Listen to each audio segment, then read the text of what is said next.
أما بعد فقد قال الله تبارك وتعالى في كلامه المجيد وفرقانه الحميد. أعوذ بالله من الشيطان الرجيم. بسم الله الرحمن الرحيم. يريدون ليطفئوا نور الله بأفواههم والله متم نوره ولو كره الكافرون. هو الذي أرسل رسوله بالهدى ودين الحق ليظهره على الدين كله ولو كره المشركون. وقال رسول الله صلى الله عليه وسلم: لا يبقى على وجه الأرض بيت بدر ولا وبر إلا أدخله الله كلمة الإسلام.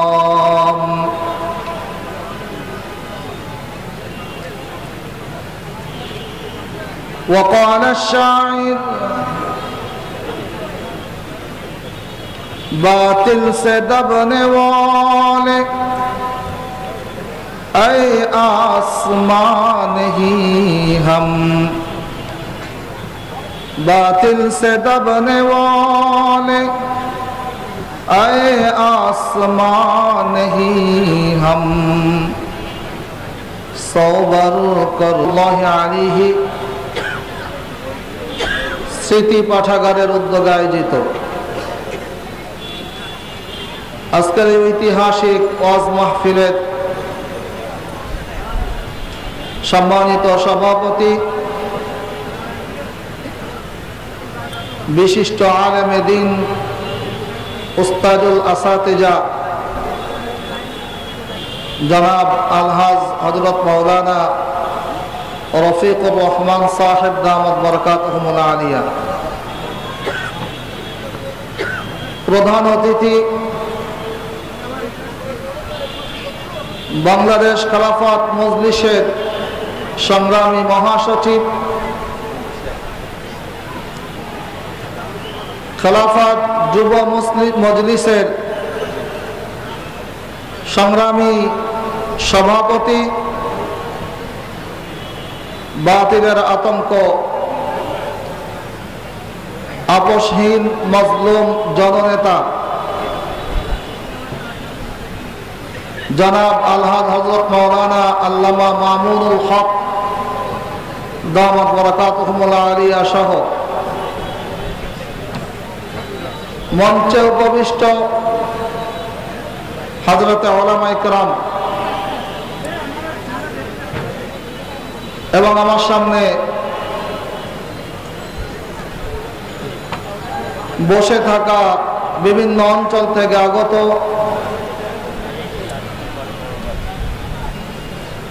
উলামায়ে কেরাম, আইম্মায়ে মাসাজিদ, দিনদার ধর্মপ্রাণ মুসলমান ভাইয়েরা, পর্দার আড়ালে অবস্থানরত আমার মা ও বোনেরা, আল্লাহ জাল্লা জালালুহুর দরবারে হাজারো শুকর গুজার যে আল্লাহ তাবারাকা ওয়া তাআলা বিভিন্ন রকম প্রতিকূলতাকে উপেক্ষা করে শেষ পর্যন্ত ঐতিহ্যবাহী শেখুল হাদিস রহমতুল্লাহি আলাইহি স্মৃতি পাঠাগারের এই মাহফিলকে বাস্তবায়ন করার সুযোগ করে দিয়েছেন। আপনাদের হয়তো মনে আছে যে এই ব্যানারে সর্বশেষ মাহফিল হয়েছিল পল্লীমঙ্গল স্কুল মাঠে। এখান থেকে দীর্ঘ প্রায় 3 বছর পূর্বে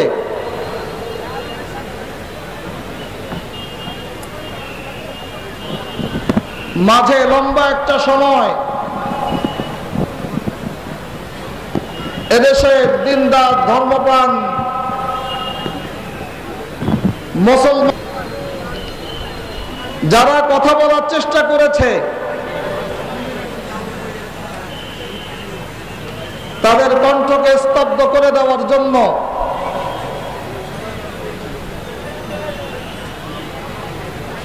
বাংলার জমিন থেকে একমাত্র পালিয়ে যাওয়া সরকার, স্বৈরাচার আওয়ামী সরকার, তাদের কণ্ঠকে স্তব্ধ করে দেওয়ার জন্য জেলখানা থেকে শুরু করে আয়না ঘর পর্যন্ত তৈরি করেছিল। আল্লাহ রাব্বুল আলামিন তাদের সকল ষড়যন্ত্র চক্রান্তকে নস্যাৎ করে দিয়ে আবার বাংলার জমিনে স্বাধীনভাবে উন্মুক্ত পরিবেশে বলিষ্ঠ কণ্ঠে আল্লাহর কোরআনের আওয়াজ দেওয়ার পরিবেশ আল্লাহ তৈরি করে দিয়েছে। আলহামদুলিল্লাহ। এজন্য সবাই দিল থেকে মুহাব্বতের সাথে শুকরিয়া আদায় করি আলহামদুলিল্লাহ। মুহতারাম হাজিরিন, আমি আপনাদের সামনে পবিত্র কুরআনুল কারীমের 28 নম্বর পারা সূরাতুস সাফের 8 এবং 9 নম্বর আয়াত তেলাওয়াত করেছি। সময় যেহেতু কম, সেহেতু সরাসরি আলোচনার দিকে চলে যাওয়াটাই ভালো হবে।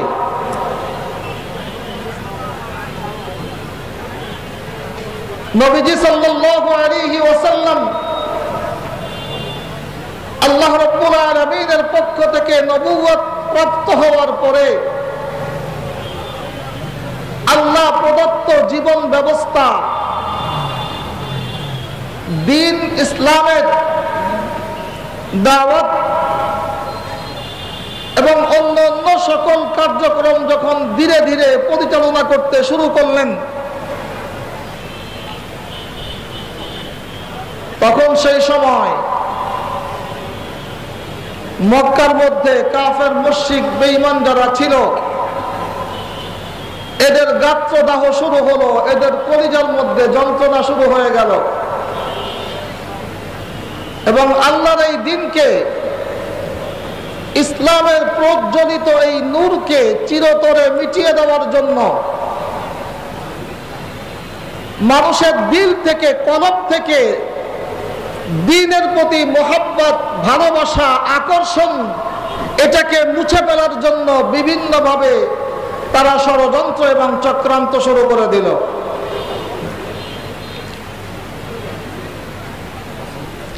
লক্ষ্য তাদের একটাই ছিল যে মুহাম্মদ সাল্লাল্লাহু আলাইহি ওয়াসাল্লাম যেই দিন, যেই জীবন ব্যবস্থা আল্লাহ রাব্বুল আলামিনের পক্ষ থেকে নিয়ে আসছে বলে প্রচার করতেছে, এইটা যেন দুনিয়ার মধ্যে পূর্ণতা না পায়, এটা যেন আরবের মধ্যে বিজয় লাভ করতে না পারে,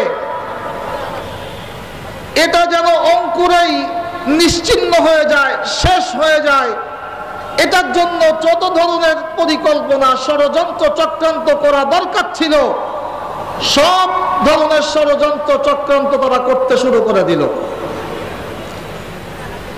তাদের লক্ষ্য হলো ইসলামকে দুনিয়ার থেকে মিটাই দিবে, আর আল্লাহ জাল্লা জালালুহুর লক্ষ্য হলো ইসলামকে দুনিয়ার মধ্যে বিজয় করবে। সুতরাং আনতা তুরিদ ওয়া আনা উরিদ, আল্লাহু ইয়াফআলু মা ইউরিদ। তুমি চাও, আমি চাই, কিন্তু জগতের মধ্যে বাস্তবায়ন হয় সেইটা যেটা আসমানের মালিক চায়।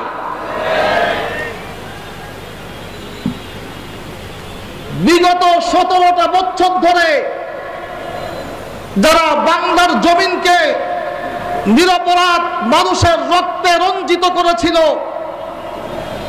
17টা বছর ধরে বাংলাদেশের মানুষের স্বাধীন কণ্ঠকে চিরতরে স্তব্ধ করে দেওয়ার জন্য চেষ্টা করেছিল,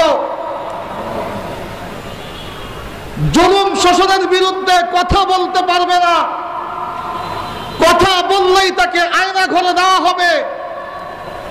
এই পরিবেশ যারা তৈরি করার চেষ্টা করেছিল এবং যারা স্বপ্ন দেখত যে বাংলাদেশে আওয়ামী লীগ দুঃশাসন ছাড়া আর কিছু থাকবে না, আল্লাহ রাব্বুল আলামিন তাদের সকল স্বপ্নকে ধ্বংস করে দিয়ে, সকল চিন্তা চেতনাকে মূলেই শেষ করে দিয়ে অল্প সময়ের মধ্যে ক্ষুদ্র এক বাহিনীর মাধ্যমে আল্লাহ পাক তাদেরকে দেশ থেকে বিতাড়িত করে দিলেন। সুতরাং দোস্ত, দুনিয়াতে ঘটবে সেইটাই যেটা কে চায়?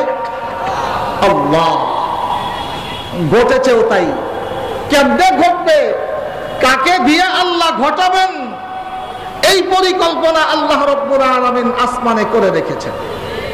ওয়ামাকারু ওয়ামাকারাল্লাহ, তোমরা ষড়যন্ত্র করো ইসলামের বিরুদ্ধে, চক্রান্ত করো ইসলামের বিরুদ্ধে, আর তোমাদের সকল ষড়যন্ত্রের জালকে ছিন্ন করার জন্য আল্লাহ পরিকল্পনা করেন আসমানে বসে।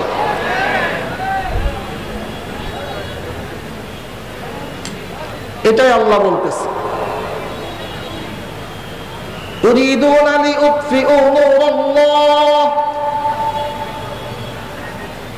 يريدون ليطفئوا نور الله بأفواههم والله متم نوره ولو كره الكافرون। তারা চায় মক্কার সমস্ত ইসলাম বিদ্বেষী গোলাম, ইসলামের দুশ্মন গোলা চায় লিউতফিউ নূরাল্লাহ, আল্লাহ রাব্বুল আলামিনের নূরকে, আল্লাহর দ্বীনকে, শরীয়তকে নিভাই দিতে, শরীয়তের প্রদীপকে, দ্বীনের প্রদীপকে নিভিয়ে দিতে চায়। বিআফওয়াহিহিম, তাদের মুখের ফুৎকারের দ্বারা। হযরত মুফাসসিরিন একরাম বলেন, বিআফওয়াহিহিমের ব্যাখ্যা হলো বিআকওয়ালিহিম, অর্থাৎ তারা তাদের জবান দিয়ে ইসলামের বিপক্ষে এমন কিছু মিথ্যাচার, এমন কিছু প্রোপাগান্ডা, এমন কিছু অবাঞ্ছিত কথা তারা মানুষের মধ্যে বলতে শুরু করলো, যেগুলো বললে মানুষের দিল থেকে ইসলামের মহাব্বত উঠে যায়, যেগুলো বললে মানুষের মধ্যে কোরআন সম্পর্কে, দ্বীন সম্পর্কে নেগেটিভ মনোভাব তৈরি হয়, যেগুলো বললে মানুষ মুহাম্মদুর রাসূলুল্লাহ সাল্লাল্লাহু আলাইহি ওয়াসাল্লাম থেকে দূরে সরে যায়, এমন কিছু কথা তারা তাদের জবান থেকে বলতে শুরু করলো। আর এই বলার লক্ষ্য এবং উদ্দেশ্য ছিল মানুষের মনে যেন ইসলামের মহাব্বত না বসে, মানুষের অন্তরে যেন দ্বীনের মহাব্বত না বসে, মানুষের দিনের মধ্যে যেন কোরআন স্থান না পায়, মানুষ যেন নবী মুহাম্মদুর রাসূলুল্লাহ সাল্লাল্লাহু আলাইহি ওয়াসাল্লামের কাছে না যায়। যখন মানুষ নবী মুহাম্মদুর রাসূলুল্লাহ সাল্লাল্লাহু আলাইহি ওয়াসাল্লামের কাছ থেকে দূরে সরে থাকবে, যখন কোরআন থেকে দূরে সরে থাকবে, তখন আস্তে আস্তে তাদের দিল থেকে দ্বীনের মহাব্বত দূর হয়ে যাবে। এমনিতেই এক সময় ইসলাম দুনিয়ার থেকে নিশ্চিহ্ন হয়ে যাবে। এজন্য আল্লাহ রাব্বুল আলামিন বলেন, ইউরিদুনা লিউতফিউ নূরাল্লাহ, তারা চায় আল্লাহ রাব্বুল আলামিনের নূরকে, শরীয়তকে, দ্বীনকে, কোরআনকে, ইসলামকে নিভাই দিতে, মিটাই দিতে। বিআফওয়াহিহিম, তাদের অবাঞ্ছিত বক্তব্যগুলি সমাজের মাধ্যমে ছড়িয়ে দেওয়ার দ্বারা। এই অবাঞ্ছিত বক্তব্যগুলির মধ্যে একটা বক্তব্য এমন ছিল, নবীজি সাল্লাল্লাহু আলাইহি ওয়াসাল্লামের কাছে যখন কোরআন নাযিল হতো, কোরআন বিদ্বেষী বেঈমানগুলো কোরআনকে জাদু গ্রন্থ এবং মুহাম্মদ সাল্লাল্লাহু আলাইহি ওয়াসাল্লাম জাদুকর, নাউযুবিল্লাহ, এই কথাগুলো তারা সমাজের মধ্যে প্রচার করত। আল্লাহ বলেন, ফালাম্মা জাআহুম বিল বাইয়িনাত ক্বালু হাযা সিহরুম মুবিন, যখন তাদের কাছে স্পষ্ট প্রমাণ এসে গেল, সঙ্গে সঙ্গে তারা এই স্পষ্ট প্রমাণের বিপক্ষে অবস্থান নিয়ে বলতে শুরু করলো, এটা স্পষ্ট জাদু, জাদুবিদ্যা, আর মুহাম্মদ হলো তার জাদুকর। নাউজুবিল্লাহ। কোরআন জাদুবিদ্যা আর মুহাম্মদ সেই জাদুবিদ্যার জাদুকর, সুতরাং তোমরা তার কাছে যাবা না। শুধু তাই নয়, তারা বলতে শুরু করলো কোরআন হলো একটা গণক বিদ্যার কিতাব, আর মুহাম্মদ সাল্লাল্লাহু আলাইহি ওয়াসাল্লাম হলেন সেই কিতাবের গণক। কোরআন হলো একটা কাব্য গ্রন্থ, মুহাম্মদ সাল্লাল্লাহু আলাইহি ওয়াসাল্লাম যেই কাব্য গ্রন্থের কবি, যিনি রচনা করেন এই কোরআন। এভাবে মিথ্যা কথাগুলো সমাজের মধ্যে যখন ছড়াইতে শুরু করলো, আল্লাহ রাব্বুল আলামিন একটা একটা করে জবাব দিতে শুরু করলেন। ওমা হুয়া বিকাউলি শাইর কলিলাম মা তুমিনুন।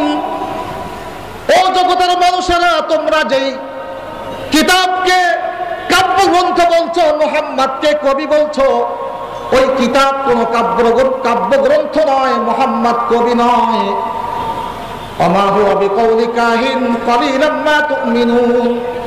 তোমরা যেই কিতাবকে গণক বিদ্যা বলছো, মুহাম্মদকে গণক বলছো, ওই কিতাব বরং এই কিতাব নাজিল করেছেন স্বয়ং আসমান এবং জমিনের মালিক, সমগ্র জগতের প্রতিপালক আল্লাহর পক্ষ থেকে নাজিলকৃত কিতাব।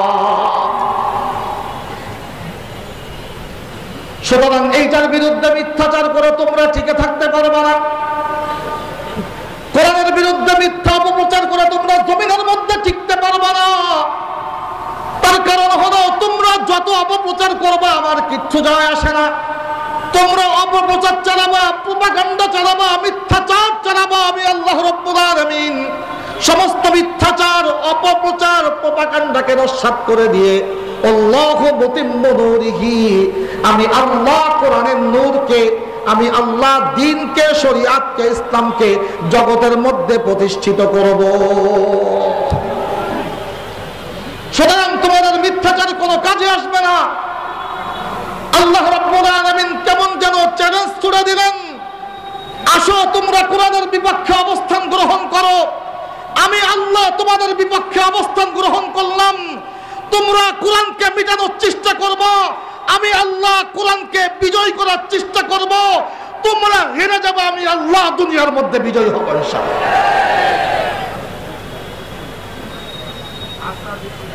মুহতারাম হাজিরিন, এইটা ছিল 1400 বছর আগের ব্যাপার, যেই সময় কোরআনকে গণক বিদ্যা, কাব্যগ্রন্থ, জাদু বিদ্যা বলে তারা মানুষের দিল থেকে কোরআনকে মুছে দেওয়ার চেষ্টা করছে, সমাজ থেকে কোরআনকে মিটাই দেওয়ার চেষ্টা করছে। সেই 1400 বছর আগে যারা এই কর্মের সঙ্গে লিপ্ত ছিল, 1400 বছর পরে এসে তাদের দোসররা দুনিয়ার থেকে চলে যায় নাই। আছে না নাই? আছে, কিন্তু সেই পুরনো শব্দগুলো বাদ দিয়ে নতুন শব্দ ব্যবহার করে মানুষের মধ্যে কোরআনের বিরুদ্ধে মিথ্যাচার করে, কোরআনের বিরুদ্ধে অপপ্রচার করে মানুষকে কোরআন থেকে দূরে সরানোর চেষ্টা করেছে। যেই সমস্ত নতুন আবিষ্কৃত শব্দ দিয়ে মানুষকে কোরআন থেকে দূরে সরানোর চেষ্টা করছে, এই দুনিয়ার নতুন প্রজন্মের আবু জাহেল, আবু লাহাব, উতবা, সাইবাদের দোসররা, তার মধ্যে উল্লেখযোগ্য একটা শব্দ হলো জঙ্গিবাদ। বুঝে থাকলে বলেন, উল্লেখযোগ্য একটা শব্দ হলো জঙ্গিবাদ। সেই সময় যারা কোরআনকে জাদুবিদ্যা বলছে, সেই সময় যারা কোরআনকে কাব্যগ্রন্থ বলছে, তাদের অবস্থান আর বর্তমান দুনিয়াতে যারা কোরআনের অনুসারীদেরকে জঙ্গি বলে, কোরআনকে জঙ্গিবাদী কিতাব বলে, তাদের অবস্থান এক, দুইটার মধ্যে কোনো পার্থক্য নাই। সেই সময় তারা আল্লাহর দুশমন, সেই সময় তারা আল্লাহর বিপক্ষে অবস্থান করেছে। এখনো যারা কোরআনকে জঙ্গি কিতাব বলে, কোরআনের অনুসারীদেরকে জঙ্গিবাদ বলে, এরাও আল্লাহর দুশমন, এখনো তারা আল্লাহর বিপক্ষে অবস্থান করে। সুতরাং এই দুই দলের মধ্যে কোনো পার্থক্য নাই। এদের দুইজনের বক্তব্য এক, এই দুই দলের লক্ষ্য উদ্দেশ্য এক। তারাও যেমন চায় নাই কোরআন দুনিয়ার মধ্যে প্রতিষ্ঠিত হোক, বর্তমান যারা কোরআনকে জঙ্গিবাদ বলে, জঙ্গিবাদী কিতাব বলে, এরাও চায় না কোরআন দুনিয়ার মধ্যে প্রতিষ্ঠিত হোক। ঠিক না ঠিক? তাহলে তাদের লক্ষ্য যা, এদের লক্ষ্য তাই। তাদের কোরআনের বিরুদ্ধে বক্তব্য যা, এদেরও কোরআনের বিরুদ্ধে বক্তব্য তাই। শুধু আধুনিকতা ছোঁয়া লাগাইছে। কিসের ছোঁয়া? কারণ কোরআনকে জাদুবিদ্যা বললে এখন আর পাবলিক খায় না। কোরআনকে যদি কেউ কাব্যগ্রন্থ বলে তখন এটা আর পাবলিক নিতে চায় না। কোরআনকে যদি কেউ গণকবিদ্যা বলে এটাও পাবলিক নিতে চাইবে না। সুতরাং পাবলিককে যদি খাওয়াইতে হয় তাহলে এমন শব্দ আবিষ্কার করতে হবে যেই শব্দ বর্তমান সময়ের জন্য প্রযোজ্য। এজন্য বেছে খুঁজে তারা জঙ্গি একটা শব্দ আবিষ্কার করছে। গোটা পৃথিবীর মধ্যে এই জঙ্গিবাদের আওয়াজ এমন ভাবে তারা প্রতিষ্ঠিত করার চেষ্টা করছে যে মুসলমান বাবা, মুসলিম মা তার সন্তানকে যদি কোরআন পড়াইতে চায়, হাফেজে কোরআন বানাইতে চায়, কোরআনের আলেম বানাইতে চায়, তাহলে তার আগে তার মাথার মধ্যে এইটা বাড়ি খায় যে আমি আমার সন্তানকে কোরআন শিখাবো, হাফেজ বানাবো, আলেম বানাবো, না জানি আমার সন্তান কোরআন শিখে জঙ্গি হয়ে যায় কিনা। কথা বোঝাইতে পারছে কিনা? এমন চিন্তা অনেক বাবা এবং মা করে, এমন ভয় এখনো পর্যন্ত অনেক বাবা এবং মা পায়। যেই চিন্তা, যেই ভয় তাদের মধ্যে ঢুকিয়ে দিয়েছে ইসলামের এই দুশ্মনগুলা, যে কোরআন হলো একটা জঙ্গিবাদী কিতাব, আর এই কোরআনের অনুসারী যারা, এরা সব হলো জঙ্গি।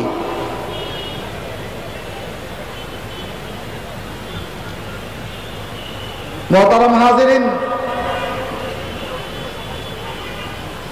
আরেকটা শব্দ তারা আবিষ্কার করছে। যদিও 5ই আগস্টের পরে এই শব্দ এখন এক নতুন স্লোগানে রূপান্তরিত হয়েছে। সেইটা হলো যারা দাড়ি আর টুপি পাঞ্জাবি নিয়ে চলে, এরা যেই দলেরই হোক, এসব রাজাকার। কথা বলেন না কেন? দাড়ি টুপি পাঞ্জাবি নিয়ে চললেই সবাই রাজাকার। বিগত 17 বছর রাজাকার আর মুক্তিযুদ্ধের খেলা খেলে হাজার হাজার দিন বিজয়ের কর্মীদেরকে শহীদ করেছে ফ্যাসিবাদী সরকার। রাজাকার আর মুক্তিযুদ্ধের খেলা খেলে ইসলামকে ধ্বংস করার চেষ্টা করেছে সন্ত্রাসী সরকার। রাজাকার আর মুক্তিযুদ্ধের খেলা খেলে কোরআন প্রতিষ্ঠিত হওয়ার পক্ষে সব থেকে বড় বাধা সৃষ্টি করেছে এই সরকার। এখন আর রাজাকার মুক্তিযুদ্ধের খেলা পাবলিক খাচ্ছে না। কি বলেন? এখন যারা মুক্তিযোদ্ধা, এরা নিজেদেরকে পরিচয় দিতে ভয় পায়, আর রাজাকাররা বুক ফুলায় পরিচয় দেয়, তুমি কে আমি কে, তুমি কে আমি কে, রাজাকার। এটা এখন বুক ফুলায় পরিচয় দেয়। এবার বুঝে থাকতে বলেন তো আসলে রাজাকার কারা? যাদেরকে পাকিস্তানি রাজাকার বলা হয়, ইতিপূর্বেও যখন বাংলাদেশে সরকার পতন হয়েছে তখন তাদের মধ্য থেকে কেউ পালিয়ে পাকিস্তান বেড়াইতে যায় নাই, গেছিল নাকি? কিন্তু যারা ভারতীয় রাজাকার, ভারত বিগত স্বাধীনতার পর থেকে নিয়ে এই পর্যন্ত বাংলাদেশের জন্য এক চুল পরিমাণ কল্যাণ যে ভারত চায় নাই, সেই ভারতীয় রাজাকার যারা, এরা 5ই আগস্টে নতুন স্বাধীনতার পরে সবগুলা ভারত দিয়ে পালাইছে। আসল রাজাকার গুলা তাদের মামু বাড়ি গিয়ে, মামার কোলে গিয়ে উঠে বসে। কিন্তু তোমরা যাদেরকে রাজাকার বলে গালি দিয়েছ, এরা কেউ দেশ ছেড়ে পালিয়ে, যাদের ব্যাপারে তকমা লাগিয়েছ তাদের দেশে কেউ যায় নাই। আর একমাত্র বাংলাদেশে শেখ হাসিনা সরকার যে এদেশ থেকে পালিয়ে যেতে বাধ্য হয়েছে, অন্য কোন সরকার স্বাধীনতার পরে দেশ থেকে পালায় নাই। মুহতারাম হাজিরিন, ইসলামকে ধ্বংস করার নতুন আরেকটা শব্দ, এটা হলো রাজাকার। যারা ইসলামের কথা বলবে এরা সব রাজাকার। আজ যারা চোর, চেচর, বাটপার, বদমাইশ, লম্পট, দেশদ্রোহী হওয়ার পরেও যারা স্বাধীনতার তসবিহ গলায় ঝুলায় হাতে নেয়, মানুষকে ধোঁকা দেয়, এরা সব হলো মুক্তিযোদ্ধা। স্বাধীনতার পরে আমি একটা পেপার কাটিং দেখেছি, এইখানে লিখছে যে বিগত সময়ে 55,000 ভুয়া মুক্তিযোদ্ধা ধরা পড়ছে। কত হাজার?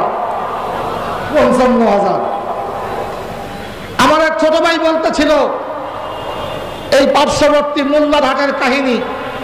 5ই আগস্টের স্বাধীনতার মাসখানেক আগে এক আল্লাহর বান্দা তার জমি জমা যা ছিল বিক্রি করে মোল্লারহাটের এক নেতার হাতে 4 লাখ টাকা জমা দিয়েছে একটা মুক্তিযোদ্ধার কার্ড পাওয়ার জন্য। কয় লাখ টাকা? জমি জমা সব বিক্রি করে 4 লাখ জমা দিয়েছে। কিসের জন্য বলেন? কিসের জন্য? মুক্তিযোদ্ধা কার্ড পাওয়ার জন্য। কিন্তু তার নসিবে আর কার্ড হয় নাই। বাংলাদেশ নতুন ভাবে আবার স্বাধীন হয়েছে। এখন সে বাড়ি বাড়ি কান্দে বেড়াইতেছে যে আমার এই 4 লাখ টাকার কি হবে। তো একজন পাওয়া গেছে মোল্লারহাটে। এরকম বহুত আল্লাহর বান্দা যারা টাকা দিয়ে মুক্তিযোদ্ধার কার্ড কিনে মুক্তিযোদ্ধা শেষে সেজে দেশের লক্ষ লক্ষ কোটি কোটি টাকা লুণ্ঠন করছে। মুহতারাম হাজিরিন, কথা বলতে বলতে অন্যদিকে চলে গেল। বলতেছিলাম যে আল্লাহ রাব্বুল আলামিন কোরআনে কারীমের মধ্যে পরিষ্কার বলে দিলেন, ইউরিদুনা লিউতফিউ নূরাল্লাহি বিআফওয়াহিহিম। তারা তাদের মুখের অবাঞ্ছিত বক্তব্য দিয়ে ইসলামকে মানুষের দিল থেকে মিটাই দিতে চায়, মুছে দিতে চায়। আর আল্লাহ রাব্বুল আলামিন দ্বীনকে, ইসলামকে, শরীয়তকে, কোরআনকে দুনিয়ার মধ্যে প্রতিষ্ঠিত করতে চান। আল্লাহু মুতিম্মু নূরিহি ওয়ালাউ কারিহাল কাফিরুন। যদিও কাফেররা এটা পছন্দ করে না, কাফেররা চায় না যে দুনিয়ার মধ্যে কোরআন প্রতিষ্ঠিত হোক, কাফেররা চায় না দুনিয়ার মধ্যে খেলাফত ব্যবস্থা প্রতিষ্ঠিত হোক, কাফের মুশরিক বেঈমানগুলি চায় না যে কোরআন ভিত্তিক জীবন ব্যবস্থার ছায়াতলে মানুষগুলি চলে আসুক, সমাজের মধ্যে শান্তি প্রতিষ্ঠিত হোক। এটা ওই সময় 1400 বছর পূর্বে কাফের মুশরিক বেঈমানগুলো চায় নাই। ঠিক তেমনি 1400 বছর পরে এসেও আমাদের দেশের এমন কিছু মানুষ যাদেরকে আমরা সুরতান কাফের বলতে পারি না, যাদেরকে আমরা তাদের বাহ্যিক অবস্থা দেখে কাফের বলতে পারি না, কিন্তু তারাও চায় না জগতের মধ্যে কোরআনের খেলাফত প্রতিষ্ঠিত হোক। এই না চাওয়ার দিক দিয়ে যেহেতু তাদের দুইজনের গুণ সিফাত এক, তাদের লক্ষ্য উদ্দেশ্য এক, সুতরাং সরাসরি কাফের বলতে না পারলেও এই মানুষগুলা কাফের বেঈমানদের দোসর, এর মধ্যে কোনো সন্দেহ নয়। এখন তারা তো ইসলামকে মিটাই দিতে চায়। আল্লাহ ইসলামকে বিজয় করতে চান। কেমনে বিজয় হবে? বিজয় করবে কেমনে? আল্লাহ আসমান থেকে সরাসরি নেমে এসে ইসলামকে বিজয় করবেন, খেলাফত প্রতিষ্ঠা করবেন? না। আল্লাহ রাব্বুল আলামিন পরবর্তী আয়াতের মধ্যে বলতেছেন, হুয়াল্লাযী আরসালা রাসূলাহু বিল হুদা ওয়া দীনিল হক লিইয়ুযহিরাহু আলাদ দীনি কুল্লিহি ওয়ালাউ কারিহাল মুশরিকুন। সেই সত্তা যিনি তার রাসূল নবী মুহাম্মদুর রাসূলুল্লাহ সাল্লাল্লাহু আলাইহি ওয়াসাল্লামকে দুনিয়াতে পাঠাইলেন হেদায়েত দিয়ে। হেদায়েতের একটা ব্যাখ্যার মধ্যে বলা হয়েছে হেদায়েত দ্বারা উদ্দেশ্য হলো কোরআন ও দীনুল হক, সরল সঠিক সত্য জীবন ব্যবস্থা দিয়ে, অর্থাৎ দ্বীন ইসলাম। আল্লাহ পাক তার নবী মুহাম্মদুর রাসূলুল্লাহ সাল্লাল্লাহু আলাইহি ওয়াসাল্লামকে কোরআন এবং কোরআন ভিত্তিক সরল সঠিক জীবন ব্যবস্থা ইসলাম দিয়ে পাঠাইলেন। পাঠানোর পরে দায়িত্ব কি দিলেন, জিম্মাদারি কি দিলেন, কাজ কি দিলেন? আল্লাহ রাব্বুল আলামিন বলতেছে, ও মুহাম্মদ, ও নবী, তোমাকে আমি কোরআন দিলাম এবং জীবন ব্যবস্থা হিসাবে ইসলাম দিলাম। তোমার দায়িত্ব এবং কর্তব্য হলো লিইয়ুযহিরাহু আলাদ দীনি কুল্লিহি, জগতের মধ্যে দ্বীন ইসলাম ইসলাম ছাড়া আর যত আদিয়ানে বাতিলা আছে, যত ভ্রান্ত জীবন ব্যবস্থা আছে, সকল ভ্রান্ত জীবন ব্যবস্থার উপরে আমার পক্ষ থেকে প্রদত্ত সরল সঠিক মনোনীত নির্বাচিত জীবন ব্যবস্থা ইসলামকে সবার উপরে তুমি দুনিয়ার মধ্যে বিজয়ী করবা। এইটা তোমার দায়িত্ব, এইটা তোমার কর্তব্য, তোমার কাজ, তোমার মিশন সবকিছু হলো এইটা যে তোমাকে কোরআন দেওয়া হয়েছে, কোরআন ভিত্তিক জীবন ব্যবস্থা দেওয়া হয়েছে। এই কোরআন ভিত্তিক জীবন ব্যবস্থাকে দুনিয়ার সমস্ত ক্ষুধাদ্রোহী জীবন ব্যবস্থার উপরে তুমি প্রতিষ্ঠিত করবা, বিজয় করবা। এইটা তোমার কাজ, আর এইটার জন্য তোমাকে ক্রমান্বয়ে কর্মসূচি দেওয়া হবে কিভাবে তুমি সামনের দিকে অগ্রসর হবে। আল্লাহর নবী সাল্লাল্লাহু আলাইহি ওয়াসাল্লাম এই কাজকে বাস্তবায়ন করার জন্য আল্লাহ রাব্বুল আলামিনের পক্ষ থেকে ধীরে ধীরে দিক নির্দেশনা পেয়েছেন। প্রথম দিক নির্দেশনা আল্লাহ রাব্বুল আলামিন দিয়েছেন, তুমি যদি জগতের মধ্যে এই জীবন ব্যবস্থাকে বিজয় করতে চাও, তাহলে সর্বপ্রথম তোমার একদল প্রশিক্ষিত সংঘবদ্ধ জানবাজ কর্মী বাহিনী দরকার, যে কর্মী বাহিনী তৈরি করতে গেলে তোমাকে সময় দিতে হবে। এজন্য আল্লাহ রাব্বুল আলামিন কোরআনের শিক্ষা ব্যবস্থা সমাজের মধ্যে কায়েম করলেন। আল্লাহ রাব্বুল আলামিন কোরআনে কারিমের মধ্যে ঘোষণা করলেন, ফালাউলা নাফারা মিন কুল্লি ফিরকাতিন মিনহুম তাঈফাতুন লিয়াতাফাক্কাহু ফিদ-দীন ওয়া লিয়ুনযিরু কওমাহুম ইযা রাজাউ ইলাইহিম লাআল্লাহুম ইয়াহযারুন। একদল প্রশিক্ষিত কর্মী বাহিনী লাগবে, যে প্রশিক্ষিত কর্মী বাহিনীগুলোকে তুমি শিক্ষা দিবে, তালিম দিবে। আমি আল্লাহ রাব্বুল আলামিন যেই কোরআন তোমার কাছে নাজিল করেছি, ওই কোরআনের মধ্যে যে আহকামাতগুলি আমি আল্লাহ রাব্বুল আলামিন ক্রমান্বয়ে তোমার কাছে পাঠাইতেছি, এইগুলা তুমি তোমার কর্মী বাহিনীদেরকে শিক্ষা দিবে, তাদেরকে শিক্ষিত করে তুলবে, তাদেরকে প্রশিক্ষণের মধ্য দিয়ে যোগ্য করে তুলবে।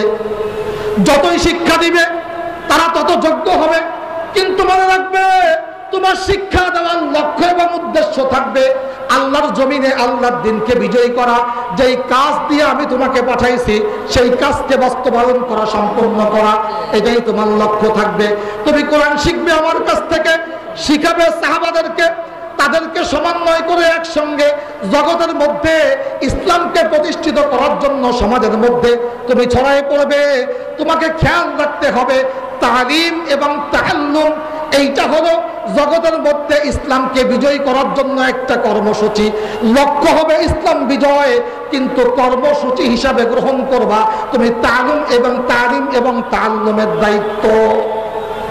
বুঝে থাকলে বলেন, কোরআন শিখা এবং শিখানোর জিম্মাদারি স্বয়ং আল্লাহ রাব্বুল আলামিন দিলেন আল্লাহর নবীকে। আল্লাহর নবী বলে দিলেন, এই জিম্মাদারি এতটাই গুরুত্বপূর্ণ যে তালাবুল ইলমি ফারিদা আলা কুল্লি মুসলিম ওয়া মুসলিমা। দ্বীন ইলম শিক্ষা করা, জ্ঞান অর্জন করা, নিজেকে প্রশিক্ষিত কর্মী বাহিনী হিসাবে গড়ে তোলার জন্য কোরআন এবং হাদিসের জ্ঞান অর্জন করা ফরজ। এইটা অবশ্যই তোমরা করবা। যদি এইটা সঠিকভাবে না করতে পারো, তাহলে আল্লাহর দ্বীন আল্লাহর জমিনে তোমরা প্রতিষ্ঠিত করতে পারবা না। ঠিক না ঠিক? সহি দ্বীনি শিক্ষা না থাকলে সঠিকভাবে আল্লাহর জমিনে আল্লাহর দ্বীনকে প্রতিষ্ঠিত করা যায় না। এখন আপনাদের কাছে প্রশ্ন, তালিম তাআল্লুমের লক্ষ্য উদ্দেশ্য কি ছিল? কথা বলেন। দ্বীনি শিক্ষা ব্যবস্থার লক্ষ্য উদ্দেশ্য কি ছিল? দ্বীনকে দুনিয়ার মধ্যে বিজয়ী করা। কথা ঠিক না ঠিক? দ্বীনি শিক্ষা ব্যবস্থার লক্ষ্য এবং উদ্দেশ্য ছিল দ্বীনকে দুনিয়ার মধ্যে বিজয়ী করা, সমস্ত আদিয়ানে বাতিলার পরে প্রতিষ্ঠিত করা। আসেন দ্বিতীয় নম্বর কর্মসূচি দিলেন, উদু ইলা সাবিলি রাব্বিকা বিল হিকমা। ও নবী, তোমার কর্মী বাহিনীর সংখ্যা যদি বাড়াইতে চাও, তাহলে ম্যান টু ম্যান, একজনের পরে আরেকজন তোমাকে দাওয়াতি কার্যক্রম চালাইতে হবে, জনশক্তি বৃদ্ধি করতে হবে। কারণ জনশক্তি বৃদ্ধি না হলে তোমার কাজ যখন ব্যাপকভাবে ছড়িয়ে পড়বে, তখন তুমি সামলাইতে পারবে না। এজন্য তোমাকে দ্বিতীয় নম্বর কর্মসূচি তালিম তাআল্লুমের পাশাপাশি দাওয়াতের কার্যক্রমকে চালাও এবং তোমার কর্মী বাহিনী বাড়াইতে থাকো। লক্ষ্য উদ্দেশ্য আল্লাহর জমিনে আল্লাহর দ্বীনকে বিজয়ী। কথা বলেন। তাহলে শিখানোর লক্ষ্য উদ্দেশ্য দ্বীনকে বিজয়ী করা, দাওয়াত দিয়ে কর্মী বাহিনী বাড়ানো, জনশক্তি বাড়ানো, এইটার লক্ষ্য উদ্দেশ্য দ্বীনকে বিজয়ী করা। আর এই কর্মী বাহিনীর দিলকে ঠিক রাখার জন্য এদেরকে তাসাউফ এবং তাসকিয়ার শিক্ষা দেওয়ার জন্য কিছু কিছু সময় তুমি এদেরকে নিয়ে বসবা। কারণ যার দিল সাফ তার সমস্ত আমল সাফ। কত আফলাহা মান তাযাক্কা, যে দিলকে পরিশুদ্ধ করতে পারছে সে জগতের মধ্যে কামিয়াব হয়ে গেছে। সুতরাং আত্মা পরিশুদ্ধের ব্যাপারটাও তুমি তোমার সিলেবাসের মধ্যে রাখবা, দিলকে পরিশুদ্ধ করার ব্যাপারটাও সিলেবাসের মধ্যে রাখবা। এইটা সমন্বয়ে তুমি তোমার কর্মী বাহিনীকে গড়বা। তাহলে তোমার কর্মী বাহিনী ময়দানের মধ্যে যাওয়ার পরে এমন শক্ত এবং মজবুত হবে কেমন যেন কান্নাহুম বুনিয়ানুম মারসুস। দোস্ত, এবার আমার প্রশ্ন হলো, আল্লাহর নবী কোরআন শিখাইছেন, শিখাইছেন লক্ষ্য উদ্দেশ্য দ্বীনকে বিজয়ী করা। আল্লাহর নবী দাওয়াত দিয়েছেন, কর্মী বাহিনী বৃদ্ধি করেছেন, লক্ষ্য উদ্দেশ্য দ্বীনকে বিজয়ী করা। আল্লাহর নবী আত্মশুদ্ধি করেছেন, তাসকিয়ার মেহনত করেছেন, লক্ষ্য উদ্দেশ্য দ্বীনকে বিজয়ী করা। যার কারণেই মাত্র 23 বছরের ব্যবধানে এমন সুসংগঠিত সংঘবদ্ধ স্বল্প সংখ্যক কিছু কর্মী বাহিনী নবীজি তৈরি করেছেন যে গোটা পৃথিবীর মধ্যে তারা রাজত্ব করেছেন। কিন্তু আমাদের বর্তমান সমাজেও এই সমস্ত কাজগুলো আছে। তালিম তাআল্লুমের ব্যবস্থাপনা যথেষ্ট পরিমাণ, দাওয়াতের পরিবেশ অনেক বেশি আছে, তাসকিয়ার পরিবেশ অনেক বেশি আছে। সবার লক্ষ্য উদ্দেশ্য দ্বীনকে বিজয়ী করা। কিন্তু যার যার জায়গা থেকে আমি আমার মতো করে করব, একসঙ্গে করব। কথা বলেন। ও দোস্ত, নবীজি সাল্লাল্লাহু আলাইহি ওয়াসাল্লামের হাদিসগুলো যখন হাদিসের দর্শে আমরা পড়াই, আল্লাহর কোরআন যখন আমরা তরজমা তাফসীর ছাত্রদেরকে পড়াই, তখন আমরা সবাই উস্তাদ আসাতিজায়ে কেরামরা কথা বলি যে কোরআন সমাজের মধ্যে বাস্তবায়ন করতে হবে, কিন্তু কিভাবে বাস্তবায়ন করতে হবে এর কোনো দিক নির্দেশনা আমাদের কাছে নাই। দাওয়াতের মেহনতে যারা আমরা কাজ করি তারা আমরা চাই যে দুনিয়ার মধ্যে দ্বীন বিজয় হোক, প্রতিষ্ঠিত হোক। কিন্তু আমরা আমাদের কর্মীগুলিকে কেবলমাত্র ওয়াজ, নসিহত এবং তারগিব দেওয়ার মাধ্যমে আমাদের বলয়ের ভিতরে আটকায় রাখতে চাই। দাওয়াতের কর্মী যেন দ্বীন বিজয়ের কাজে না যায়, দাওয়াতের কর্মী যেন মাঠে ময়দানে মিছিলে না যায়। এইটা একটা হেকমতের নামে চালাই দিয়ে আল্লাহ জমিনে আল্লাহর দ্বীনকে বিজয় করার কাছ থেকে আমরা একটা শ্রেণীকে আলাদা করে নিয়ে গেছি। আমার বুঝে আসে না যে হেকমত আসলে কি। বর্তমান সমাজে সব থেকে বেশি অপব্যাখ্যা হইতেছে হেকমত শব্দের। কথা বলেন। সব থেকে বেশি অপব্যাখ্যা হইতেছে কিসের? হেকমত শব্দের। হেকমত কোরআন এবং হাদিসের মধ্যে যেই সমস্ত জায়গায় হেকমত শব্দ আসছে, এটা আমি সহজ ভাষায় আপনাদেরকে বুঝাই। স্থান, কাল, পাত্র, এই তিনটা বিবেচনা করে যেইভাবে আল্লাহর কোরআনের কার্যক্রমকে পরিচালনা করলে সর্ব অবস্থায় পরিচালনা করা সম্ভব হয়, ঠিক সেইভাবে আল্লাহর কোরআনের সমস্ত কার্যক্রমকে পরিচালনা করার নাম হলো হিকমত। কথা বলেন। আবার বলি, ভালো করে বুঝেন। কারণ হিকমতের নামে আমরা আমাদের যার যার অবস্থানগুলো টিকায় রাখতেছি। ইমাম সাহেব হিকমতের নামে ইমামতি টিকাইতেছে, মাদ্রাসার মুহতামিম সাহেব হিকমতের নামে মাদ্রাসা টিকাইতেছে। আমাদের বক্তা ভাইয়েরা হিকমতের নামে তার বক্তব্যের ব্যবসা ঠিক রাখতেছে। সবাই যার যার আমরা হিকমতের নাম ব্যবহার করে যার যার অবস্থান ঠিক রাখতেছি, কিন্তু আসলে হিকমতের অর্থটা বুঝে থাকলে বলেন, হিকমতের অর্থ কি জবান বন্ধ করে রাখা? কথা বলেন। হিকমতের অর্থ কি জবান বন্ধ করে রাখা? হিকমতের অর্থ জবান বন্ধ করে রাখা না। হিকমতের অর্থ হলো স্থান, কাল, পাত্র ভেদে যেভাবে আল্লাহর কোরআনের কার্যক্রমগুলা দুনিয়ার মধ্যে পরিচালনা করলে সর্ব অবস্থায় জারি রাখা যায়, ঠিক সেইভাবে যে কোনো পরিস্থিতিতে আল্লাহর কোরআনের কার্যক্রম পরিচালনা করার নাম হইতেছে হিকমত। কিন্তু আমরা কি করতেছি?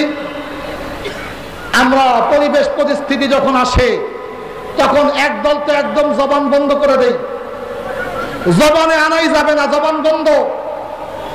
আর একদল জবান বন্ধ করি না, কিন্তু কথাগুলা ভিন্নভাবে বলার চেষ্টা করি, এ একরকম ভালো। আর একদল যেটা করে হিকমতের নামে জবানও বন্ধ করে না, কথাগুলা ভিন্নভাবে বলার চেষ্টা করে না, ডাইরেক্ট সরাসরি তাগুত ঘেঁষা হয়ে বাতিলের প্রশংসা করে, বাতিলের সঙ্গে সম্পর্ক তৈরি করে তারা নিজেকে হিকমত বলে চালাই দিতে চায়। আমার কাছে মনে হয় সমাজের মধ্যে সব থেকে গাদ্দার হলো এইগুলা। বিগত 17 বছরে আমরা অনেক এইরকম গাদ্দার দেখেছি, আমরা অনেক এইরকম জালেম দেখেছি, আমরা অনেক এইরকম ইসলামের দুশমন দেখেছি, যারা ইসলামের দুশমনদের সাথে একাত্মতা ঘোষণা করে মাদারসে কওমিয়ার 100 বছরের ইতিহাস ঐতিহ্যের মুখে চুনকালি দিয়ে কওমি মাদ্রাসার আকাবের আসলাফদের সমস্ত মেহনতকে জলাঞ্জলি দিয়ে ইসলামের দুশমনদেরকে কওমি জুলুমি বলে আখ্যায়িত করেছে। কওমি মাদ্রাসাগুলো প্রতিষ্ঠিত করলো কে? ডাল খেয়ে না খেয়ে হুসাইন আহমদ মাদানী রহমতুল্লাহি আলাইহি সম্পর্কে উস্তাদদের জবানে শুনেছি, বাজার থেকে তরমুজের খোসাগুলা খুঁটে এনে ময়লা পরিষ্কার করে সেইগুলা রান্না করে খেয়ে জীবন জীবিকা নির্বাহ করেছে। হুসাইন আহমদ মাদানী রহমতুল্লাহি আলাইহি তরমুজের খোসাকে মাদারসে কওমিয়াকে জিন্দা করলো। তার উপাধি কওমি জনক হলো না। আজ যে সারা জীবন কওমির বিরুদ্ধাচরণ করে কোরআনকে নিশ্চিহ্ন করে দেওয়ার জন্য, ওলামায়ে কেরামকে ধ্বংস করে দেওয়ার জন্য সমস্ত পরিকল্পনা করেছে, তার উপাধি হলো কওমি জননী। কথা বলেন, যে সবসময় কোরআনকে ধ্বংস করার চেষ্টা করেছে, যে সবসময় ওলামায়ে কেরামদের বিরুদ্ধে ষড়যন্ত্র করে চলেছে, জুলুম নির্যাতনের স্টিম রোলার চালিয়েছে, শাপলা চত্বরের আশিক রাসূল কর্মীদের রক্তে শাপলা চত্বর রঞ্জিত করেছে। এ হলো কওমি জননী। আর যারা কওমিকে দুনিয়ার মধ্যে প্রতিষ্ঠিত করার জন্য জীবন দিয়ে গেছে, একেবারে দাওবান, এদের কেউ কওমি জনক হয় নাই। দোস্ত, এটার নাম হিকমত না। বাতিলের প্রশংসা করে, বাতিলের সাথে সম্পর্ক রেখে ইসলাম প্রতিষ্ঠিত করার স্বপ্ন দেখেন নাম হিকমত না, এইটার নাম হলো ইসলামের বিরুদ্ধে গাদ্দারি।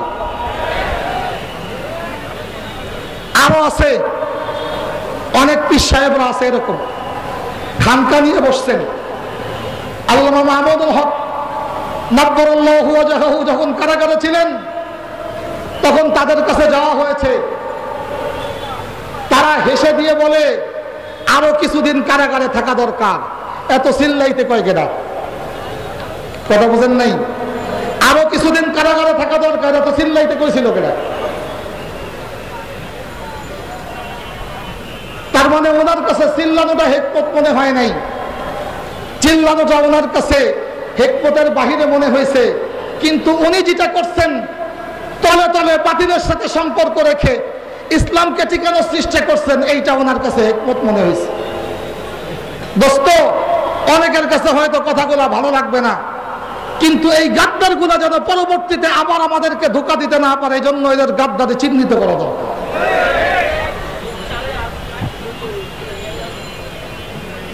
আজকে কোরআনে কারিমের মধ্যে আল্লাহ রাব্বুল আলামিন 2 আয়াতের শেষে 2টা শব্দ ব্যবহার করছেন। একটার শেষে ব্যবহার করছেন ওয়ালাউ কারিহাল কাফিরুন, আর একটার শেষে ব্যবহার করছেন ওয়ালাউ কারিহাল মুশরিকুন। দুনিয়াতে ইসলাম বিজয়ী হোক, প্রতিষ্ঠিত হোক, ইসলামী খেলাফত ব্যবস্থা হোক, এটা কাফেররা মুশরিকরা চায় না। বুঝে থাকলে বলেন, আমাদের দেশে যারা ইসলামী রাজনীতি করে না, ইসলামী আন্দোলনের কোন দলের সাথে সম্পর্ক নাই, বৃহৎ 2-3টা দল যারা ভিন্ন রাজনীতি করে, এরাও তো আমাদের দেশে ইসলামী খেলাফত ব্যবস্থা চায় না। ঠিক না বেঠিক? চায়, কোরআনের খেলাফত ব্যবস্থা এরা চায়। যদি আপনি প্রতিষ্ঠিত করতে চান, তাহলে এরা কি আপনাকে ওয়েলকাম জানাবে না আয়না করে নিয়ে যাবে? আপনার জন্য গালিচা বিছায় রাখবে না আপনার বুকের পরে গুলি করবে? কথা বলেন, গালিচা বিছাবে না গুলি করবে? গুলি করবে আপনার বুকের পরে, গাড়ি চাবি ছাবে না, আপনার জন্য আয়নাঘর অপেক্ষা করবে, আপনার জন্য কারাগার অপেক্ষা করবে। তার মানে এরাও দুনিয়ার মধ্যে খেলাফত ব্যবস্থা প্রতিষ্ঠিত হোক এটা চায় না। কিন্তু এরা কাফের না। এরা কি না? এদেরকে আপনি কাফের বলতে পারবেন না, এদেরকে আপনি মুশরিকও বলতে পারবেন না। তাহলে তাদের এই অবস্থা হলো কেন? তারা কেন কোরআনের খেলাফত ব্যবস্থা প্রতিষ্ঠিত হোক এইটা চায় না? এই দায়ভার কাদের? এই জিম্মাদারি কাদের? তারা কি জন্য কোরআনের বিপক্ষে অবস্থান নিল? খেলাফত ব্যবস্থার বিপক্ষে অবস্থান কেন নিল? আমার কাছে মনে হয় এই দায়ভার, এই জিম্মাদারি, এই ভ্রান্ত আকীদা নিয়ে এই মানুষগুলো যদি দুনিয়ার থেকে চলে যায়, তাহলে কাল কিয়ামতের ময়দানে সমস্ত উলামায়ে কেরামকে আল্লাহর দরবারে জবাব দিতে হবে। তার কারণ আমরা উলামায়ে কেরাম আমাদের জাতিকে কোরআনের খেলাফত ব্যবস্থার প্রয়োজনীয়তা বুঝাইতে পারি নাই, আমাদের এই জাতিকে কোরআনের খেলাফত ব্যবস্থার ফায়দা লাভ বুঝাইতে পারি নাই। আমরা আমাদের ভাইদেরকে আল্লাহর কোরআনের খেলাফত ব্যবস্থা, আল্লাহর বিধান এইটা বুঝাইতে সক্ষম হই নাই। এটা আমাদের ব্যর্থতা। এই ব্যর্থতার দায়ভার আমাদেরকেই কাঁধে নিতে হবে। এবার দায় পড়ছে এই জন্য আজ কি আসতে কইলেন। এই ব্যর্থতা কেন আমাদের জানেন? আমরা মসজিদের মেম্বারগুলিতে যখন বসি তখন আমাদের কাছে হিকমতের আরেকটা দিক যেটা মনে হয় যে মুসল্লিরা যেই ধরনের আলোচনা পছন্দ করে, আমি কেবলমাত্র সারা জীবন ওই ধরনের আলোচনা করে যাব। কিন্তু যেই আলোচনাটা প্রয়োজন মুসল্লিদের জন্য, এইটা করলে হয়তো আমার পরে চাপ আসতে পারে, প্রেশার আসতে পারে, ইমামতি নাও থাকতে পারে, এই ধরনের আলোচনার দ্বারের কাছে আমরা কোনো সময় যাই না। কোরআনের খেলাফত ব্যবস্থা প্রতিষ্ঠিত হওয়া দরকার। এইটা আল্লাহর বিধান, এইটা আমাদের জিম্মাদারি। এইটার জন্য আল্লাহ রাসূলকে দুনিয়াতে পাঠাইছেন। এইটার জন্য হুয়াল্লাযী আরসালা রাসূলাহু বিল হুদা ওয়া দীনিল হাক্কি লিইয়ুযহিরাহু আলাদ দীনি কুল্লিহি।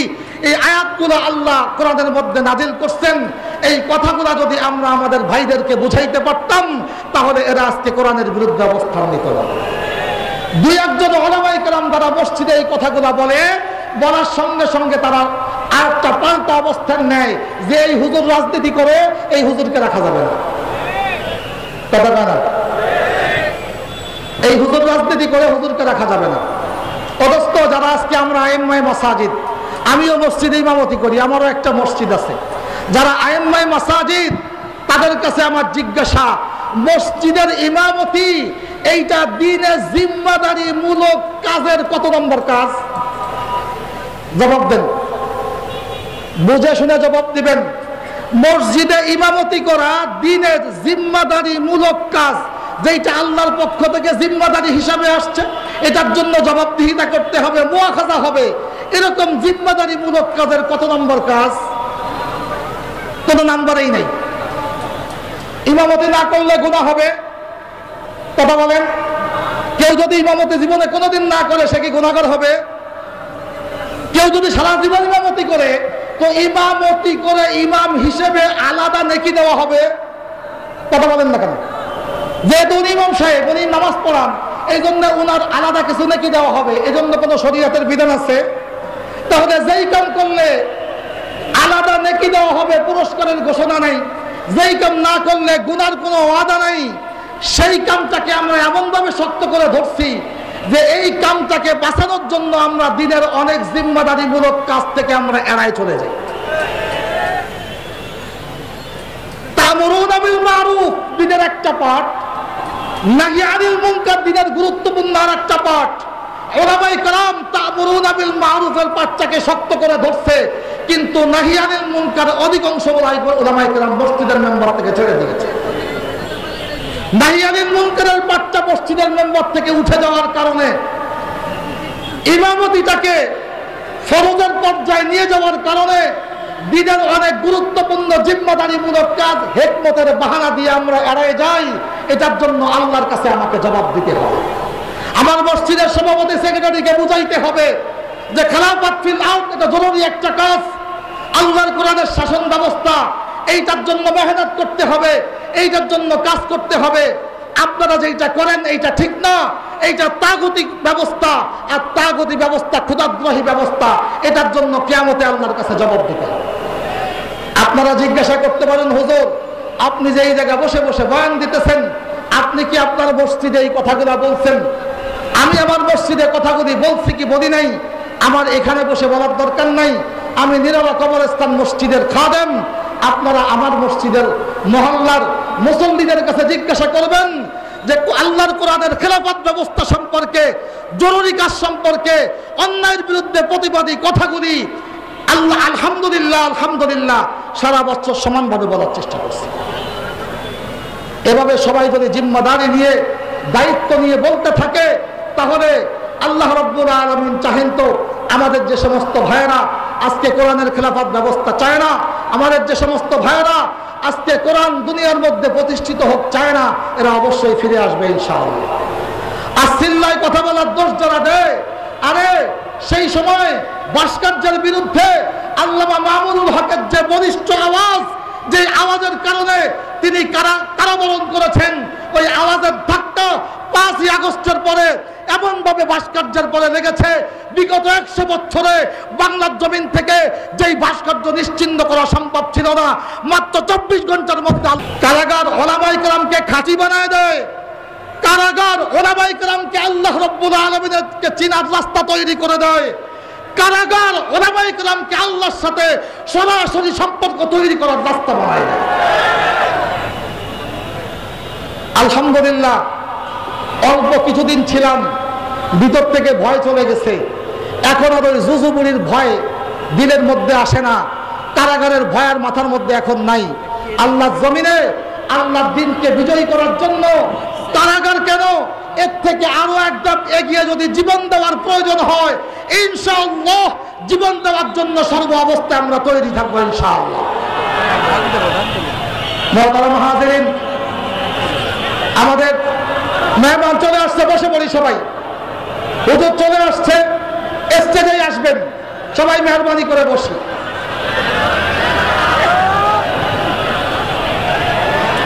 কেউ না উঠি ভাই, সবাই বসি মেহরবানি করে।